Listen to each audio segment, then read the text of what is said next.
So, we're at the end of the play. Let's have some talk of these sad things. A question that we're kind of left with at the end of the play is, why did it all happen? Why did Romeo and Juliet die?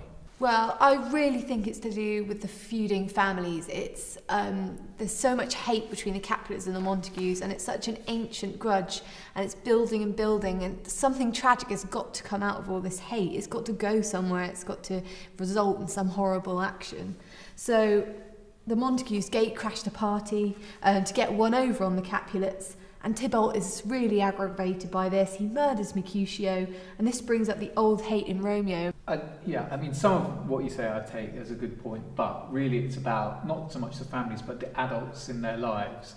Okay, so both Romeo and Juliet have got rubbish parents. On the one hand, Juliet's parents are overbearing, domineering. It's like they're controlling everything she does. They don't give her any freedom at all, that she's feeling, totally trapped. There's no wonder she breaks out of that. On the other hand, Romeo's parents, oh yeah, Romeo, go and do what you like, run around, getting into trouble, whatever. They're just not interested. They're just doing their own business, and they don't care what he does. Oh, he's a boy, he can look after himself. So he's got no strong, firm father and mother figure to say, hey, you can't act out like this.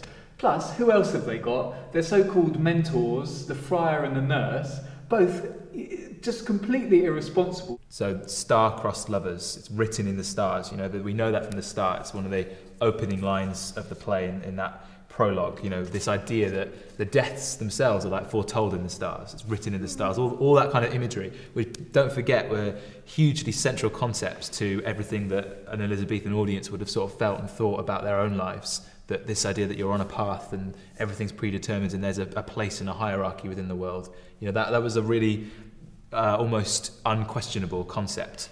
Romeo is he has these lines like "Oh stars," and Juliet kind of says something similar about or presents this concept of it being written that Romeo is from a rival family. Wherefore art thou Romeo? It's this unquestionable thing, and she's trying to challenge it, but she can't. The two lovers, they can't escape this plot, that sort of is almost referenced, that this is a story. So they're trapped within the play. The fact that the play is sort of told within the first, 12 lines or however long the sonnet is, it's written. You already know the plot, and they're trapped within that plot. And however many times the play is going to be told and retold and restaged, you're never ever going to escape the action of that play. It's ridiculous. Romeo is 1 minute in love with Rosaline, goes to a party, sees a beautiful young girl, and then he's like, I'm in love with her now, and then I'm suddenly going to ruin my whole life. Juliet, it's impressive how kind of headstrong she is for such a young age and being a young girl, but essentially she goes against her family, against her father and mother's wishes, against a nurse who's looked after her for so long, who says, look, just marry Paris.